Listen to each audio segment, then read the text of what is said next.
Hello, everyone, and welcome back to this week's episode of Unfiltered. I hope you had a really good Christmas. This week, we're joined by a financial guru. It's Joseph. Hi, Joseph. Welcome to the show. Thanks for having me, Lee. How was your Christmas? Was it all right? Oh, it was amazing. Yeah, I got three kids. They loved it. So it was a great time. Yeah, Christmas is great with children. I've got a couple of teenagers now, so the magic's sort of gone again, but it's I still got one nice. more. I got a Yeah, 15-year-old, 12-year-old, but my 9-year-old. lovely. Before we get into what you do and stuff, I've just got a couple of quick fire questions just so our viewers can get to know you. Sure. So the first one is, if you could trade lives with a TV character for a day, who would it be and why? Ooh, that's catching me off guard.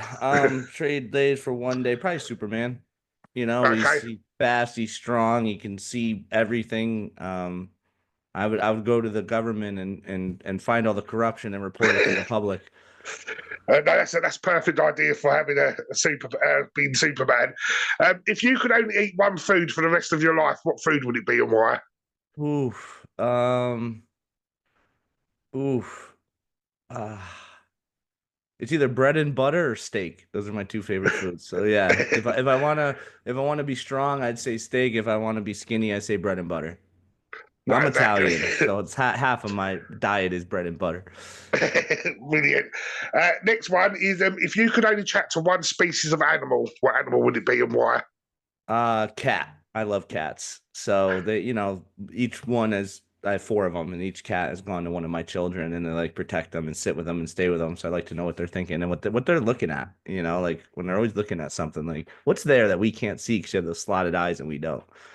Ancient, history. There's cats everywhere because they're such a mysterious creature. At some point, the Anunnaki years, thousands of years ago, seemed like they spliced crocodiles and tigers and put them together or something. So it'd be interesting. Exactly like you said, in the Egyptian times, all the hieroglyphics are filled with cats and everything. So, no, 100%. Next one is, what's the craziest thing you've seen on the internet lately? Um, the craziest would be Trump winning uh the popular vote, which I was very, very happy about. But that was the craziest thing. I must have like did two backflips, but yeah. No, exactly. And with the time scale, because they thought it was going to be a close race, didn't they? And he literally won it in a couple of hours, didn't he? So It it was was. it was awesome. I was ready to stay up till 5 a.m. I took the next day off. I was ruined. I had my little Trump guy here. Me and him were going on, and yeah, it was an amazing time.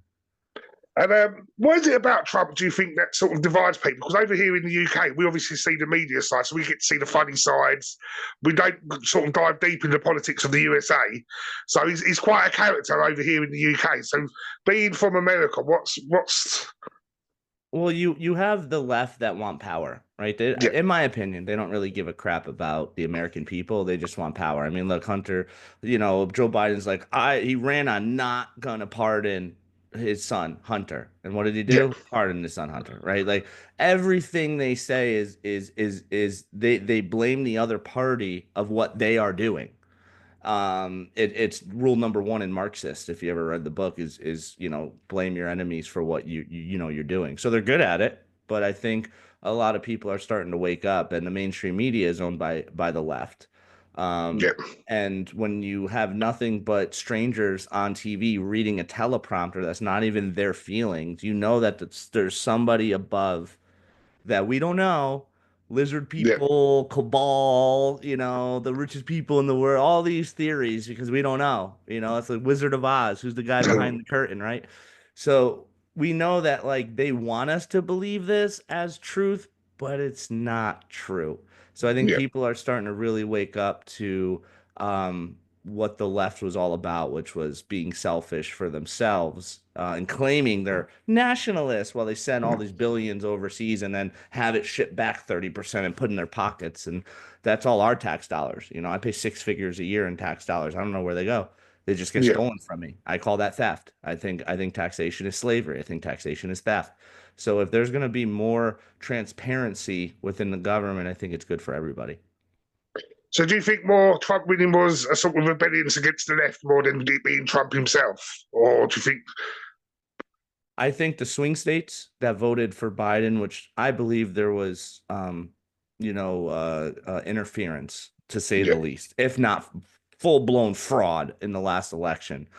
But without going down that rabbit hole, I think most of it was he got shot, he stood up, he's for America. He's the only president in history that has spent billions of dollars, not stolen billions of dollars from, its citizens. He actually cares. He's not perfect, but nobody is. And Not and he exactly. he reminds me of my dad, like the old school Guinea, he was a contractor, real estate agent, like lived his best life, and that's what Trump does. And I adore the guy. I'm hoping to have him on my radio show, Money Talk with Ironhawk, in January.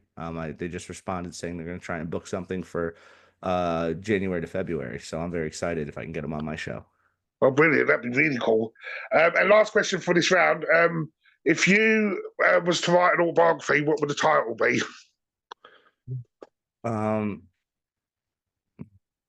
I've written 3 books, but I am going to write an autobiography. It would be something along the lines of even even if you don't feel loved, love yourself. Like we said in the intro, you're a financial guru, sorry. But you had a tragic story that led you into that. What was that?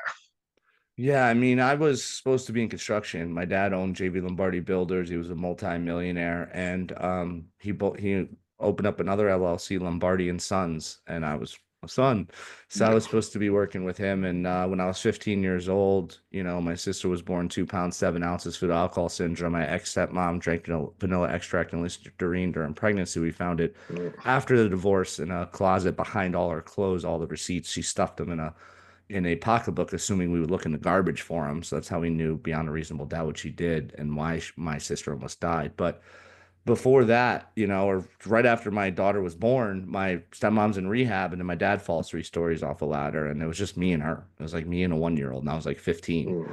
So I Well, had to sorry to hear drop that. out. I had to drop out football, track, and basketball. I was, at Fairfield Ward in Connecticut, in the United States, and yeah, it crippled me emotionally, but I didn't want to go to DCF and be in the foster system, so I just shut the heck up. And I brought her to school every day. I started working at the daycare, which was called Child's Garden on Mona Terrace, and I for about a year I raised her when my dad was in the hospital. So that was something that really sparked me to say, my dad was worth 25 million bucks. How did he not have any financial foundation? He had no Yeah, disability, no life, no pensions, no tax-free retirement. He had a few million bucks in a Payne Weber account. Most of his equity was in his business and real estate.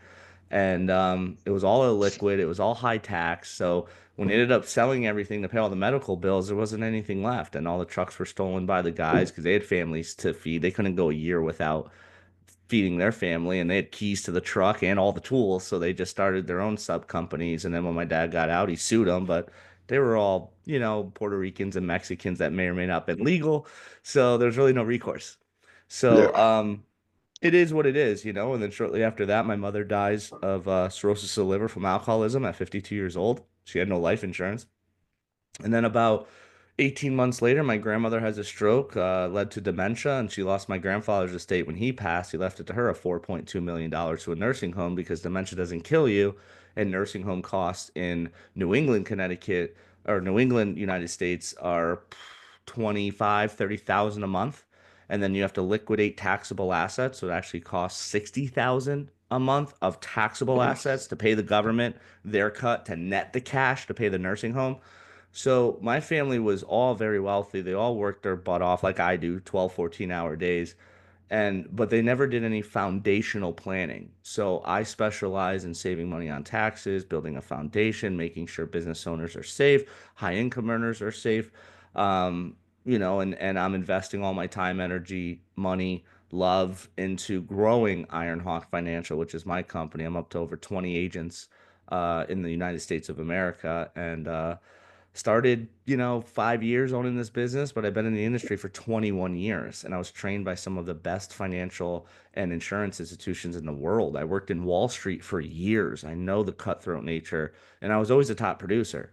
So I understand the financial world, the insurance world, the planning world, the general agencies, the IMOs, the network marketing financial companies that are sprouting up. And And I take the best of all three and I build that within Ironhawk. That's why I'm attracting so many agents so quickly to work with me.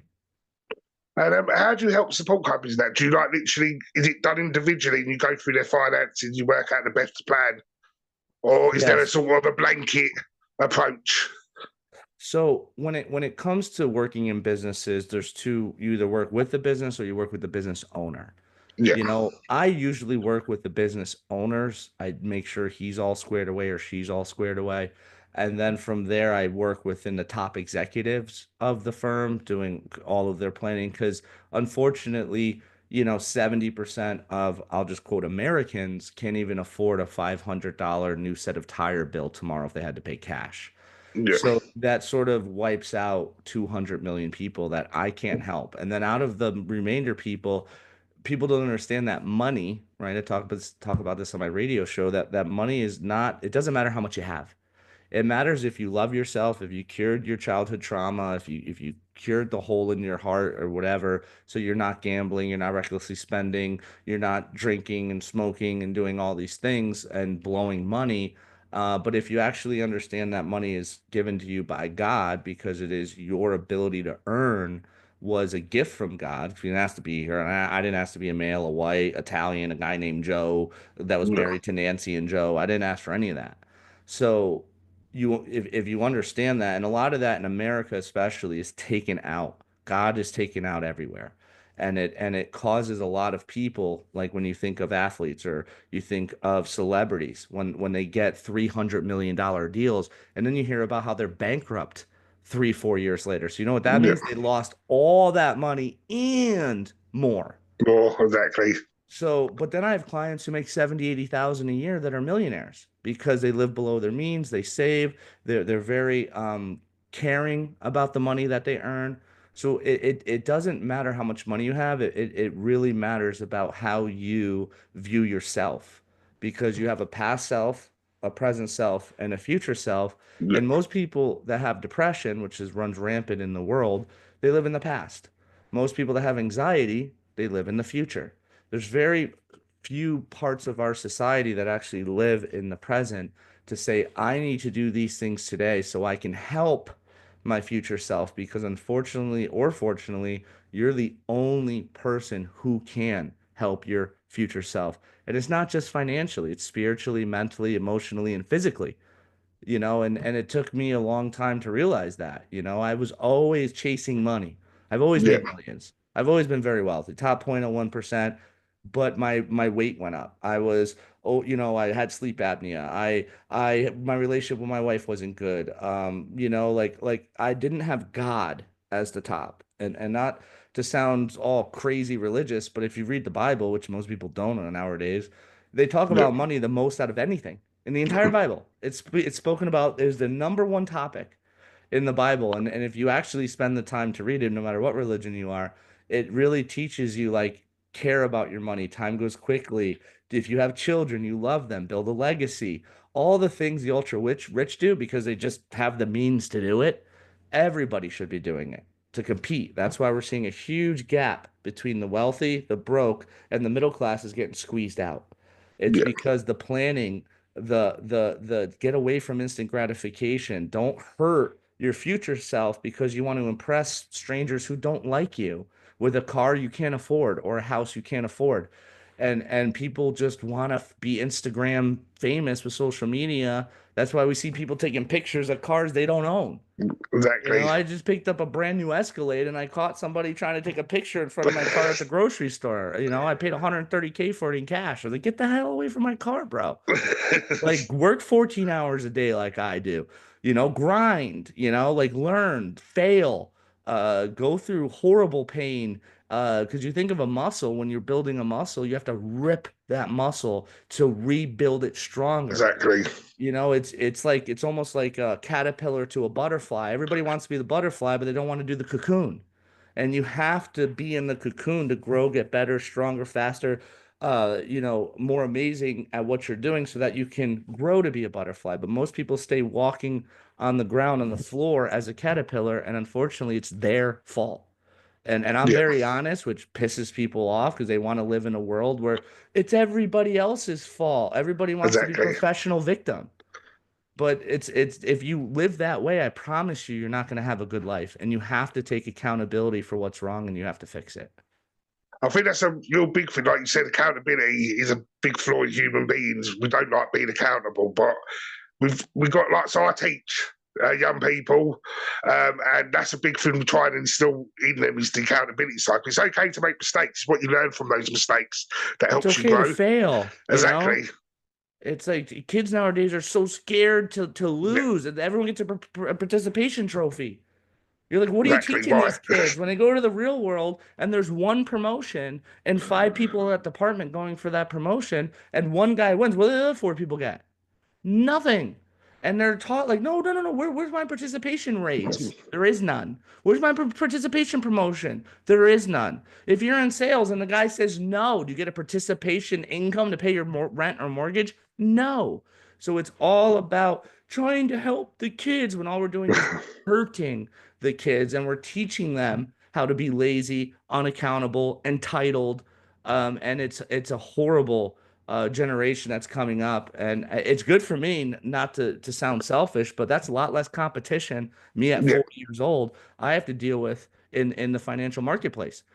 Nobody wants to work, so it's just I am printing money. I mean, this week alone, I made over $200,000 this week. Like Well, just people don't want to work and I'm out there grinding. I have 7 different streams of revenue. I got 20 agents. I have a strategic alliance with accountants, CPAs, attorneys, elder law. They're sending me deals. I'm closing them and paying their LLC if they're not licensed. So there's all different types of strategies that you can do to find a way to better yourself. And I'm not saying money is everything because it really doesn't matter if you have 5 million or 50 million. Your life is indifferent, yeah. right? So you just try and become financially at peace where you don't have to worry about, oh my God, how am I gonna pay the bills? Oh my God, like that's the game. You don't have to try to become a billionaire. Now, me, I want to build a $1 billion company because I have 3 children that are coming up and I want to have a place for them to come work if whatever their career is doesn't work out. No, that, I just want to touch on something you said earlier as well. So when we was talking about depression, so when we think of people who are depressed, a lot of it is for the lower income people or the deprived. Do you think though being rich as well can help keep people in depression because accessibility to things that ain't good for your mental health is so easy to come by? So do you think it stays in with higher paid people as well?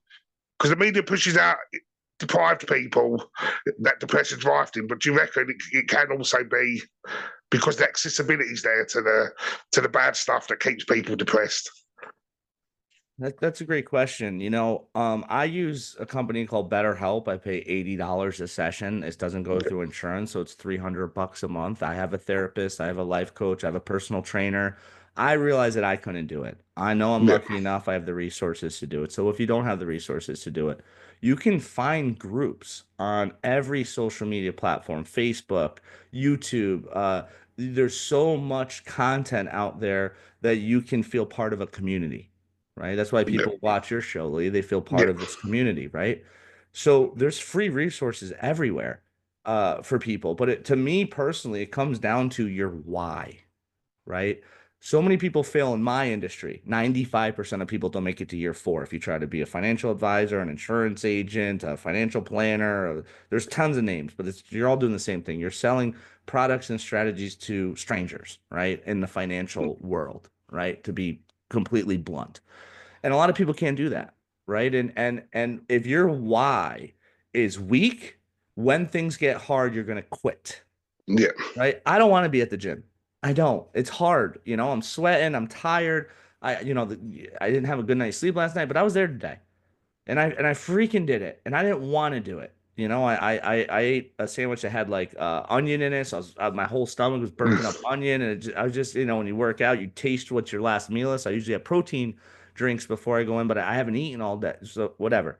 But your why has to be strong enough so that when things get tough, you don't quit because you yeah, can't lose in anything in life unless you quit. exactly. If you think of the guy who ran KFC, multi-billionaire. He was like 57 years old, 62 Yeah, years old. I mean, I've seen these little, posts everywhere. There's 10 companies where guys became billionaires in their 50s and 60s. It's because they did not quit. And I'm not saying being a billionaire is the number one goal of everybody, but I'm just saying that any part of your life, whether it's a physical issue, a relationship issue, a mental issue, you're anxious about the future, you're depressed about the past, there's people that you can talk to. You have friends and family, but the problem is there's so much shame around mental illness. And Yeah, that goes to the financial sector too, believe it or not. And that's what a lot of people don't understand. Like, why am I broke? It's because you're not valuing your money. Well, why am I sad? Because you're not valuing what God has built for you and who you are. There's people that, they like to watch other people suffer because it makes them feel better, right? Scary movies, some guy getting their head cut off, and people love yeah. that stuff, because they're like, well, at least I know I'm 3 months back on my credit cards and my car just got repossessed, but at least my head did get chopped off, right? So, Yeah. like it's people instead take the energy that God gives them, and in my opinion, they put in the wrong spot. Instead of having goals, having dreams, taking a dream, writing it down, making it a goal, whether it's financially or not, and executing it, holding yourself accountable. Oh, there's that word again where you're like, hey, if I F up, I can go back and fix that. If I make a mistake, it's okay. Don't just quit. Go back and try again and fail again and fail again. And know that if you fail, it's not a bad thing. That means you're trying to do something that you've never done before or that you're not good at, which ultimately, if you keep failing, it's going to make you better. So that last attempt you win and you don't fail. And it's in every aspect of this world, but it's just not taught because the rich people want to keep all their stuff to themselves. They want to stay in their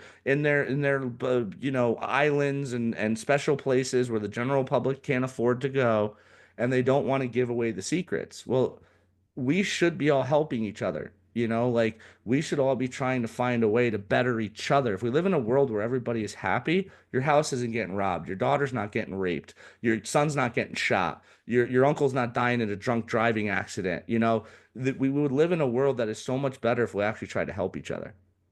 No, 100%. I know people can't see me, but I'm nodding away because I totally agree with everything you're saying.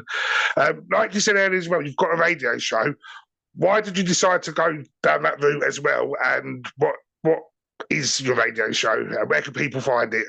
Yeah, so it's on Brushwood Media Group. That's a sister company of Apple. It's called Money Talk with Iron Hawk. Iron Hawk is one word. Iron like the Yeah. metal, hawk like the bird. And the show brings in accountants, CPAs, attorneys, elder law attorneys, some of my best friends. We had the Secret Service guy that was with Trump and with Biden a week before Trump got shot. That Well, episode did really well. We I just try to bring value. God has blessed me. I had a yeah, very, very hard life. And God has been with me to say I could have easily quit. I could have turned to drugs. I could have become a victim and says my own mommy doesn't even love me, which I dealt with depression, anxiety for years because of that, but yeah, I worked through it. So we all are given this pile of junk you have to go through, right? I don't like the way I look. I don't like the way I'm feeling. I'm too short. I'm too tall. I'm too fat. I'm too skinny. My boobs aren't big enough. They're too big. Everybody has their own issue with their self. And just know that God made you that way because either he needs you to solve a problem or grow your soul. I think that's why we're here, to be honest. yeah, And whatever that issue God gave you, be thankful you have it, right? And say, I'm going to take what this issue is and I'm going to put out all my effort and time because it feels good to leave the gym. It feels good to pay off that student loan or credit card. It feels good to get that girl or boy you really wanted in your life as a partner. It feels really good to have a child who says, I love you. I see you working hard. I appreciate everything you do. There's nothing more valuable than love. Time is actually your most valuable asset, not yeah, money. That's what people don't understand. A lot of them don't. But it's so important that you have a balance. That was been my issue. I have a very addictive personality in a lot of ways. Whether it was drinking, eating, gambling, smoking, all the bad things. But the only good thing was I'm very addicted to my children and I'm very addicted to my business. So that exactly. helped me become a multimillionaire and a wonderful father. But it also came with the gift and the curse of when I like something that's maybe not good for me, I go above and beyond and make it unhealthy. And that's something that I'm currently working on and I will always be working on. It's just how God made me, and that's what I need to try and fix, and it's okay.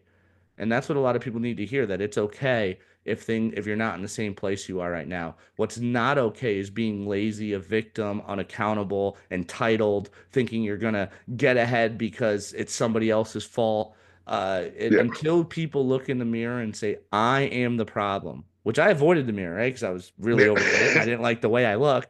But meaning look in the mirror, like just the head up, right? I got rid of a couple chins. I still got one left. But so, you get through that. And then when you look in the mirror, you can say, I'm not who I am today, but who I want to be. But I'm better than who I was yesterday. And that's what gives me motivation. If daily, if I can grow at all, spiritually, physically, mentally, emotionally, or financially, I did a good job today. And if there's days where I didn't do that and I went backwards and I need to look it over, say, okay, effed up at this spot. Now I need to write that down in your journal. Mine is my notes in my phone, and know that, hey, moving forward, I'm not going to do this. And you're slowly and surely, you can't undo 20 years of overeating. You can't undo 20 years of overspending. You can't, undo 20 years of smoking cigarettes and think in a week you're going to be totally back where you were before you Yeah. started. It's not going to happen. So Would it's be just nice. it's just walking down that path to say it's okay where I'm at today, as long as I acknowledge I have a plan, I'm accountable to that plan, and I'm going to work my butt off. And that could be in any facet of your life, but I specialize it in the financial field. On to our last question. This question I ask every guest. But if you could be remembered for one word and one word only, what would it be and why?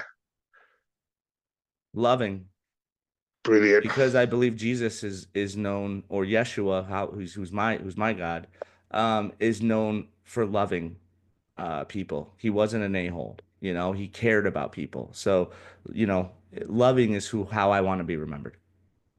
Well, Josie, thank you so much for your time. And people, if you want to go listen to Josie's radio show, there will be a link in the description below so you can get there as quick as possible. And Josie, please come back on next year sometimes.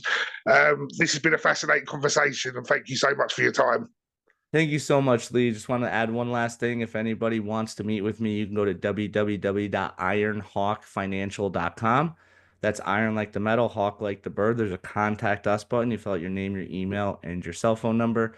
And if you want all three of my books absolutely for free, no cost, no hidden BS, I will email them to you because they're PDF. They're on Amazon Kindle. Yeah. Being your own bank, there's a better way than a 401k and long-term care without long-term pain. Just write an email to joe@ironhawkfinancial.com that just says free books, and I will send them, and you won't go on any type of email spam list or anything like that. And I just want to help people. And thank you, Lee, for having me on Brilliant. your show, allowing me to use your platform. And hopefully I touch one listener to have a better quality of life because you listen to this show.